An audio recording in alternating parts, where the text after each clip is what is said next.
டைமில் விற்கலாம்னு சொல்லி நம்ம ஐடியா பண்ணி வளர்த்துக்கிட்டு இருக்கிறோம். இந்த இப்போ குட்டிகள்லாம் பார்த்தீங்கன்னா, கொஞ்சம் லைட்டாக கொஞ்சம் மழை பெஞ்சது அதிகமாக மழை பெஞ்சதால கொஞ்சம் சாரல் அடிபட்டதால கொஞ்சம் சோர்வா இருக்குது.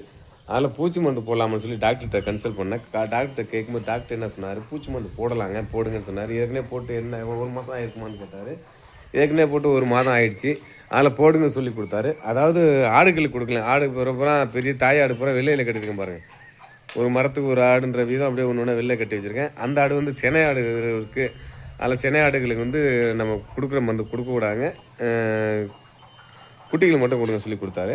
இப்போ இந்த என்ன மருந்து போட போகிறோன்னு பார்த்தா அல்பெண்டாசோல் போட போகிறேன். அல்பெண்டாசோல்ங்கிறது ஒரு பழைய மருந்து தான் சொல்லுவாங்க. இதை விட லேட்டஸ்ட் மருந்துலாம் நிறையா வந்துருச்சு.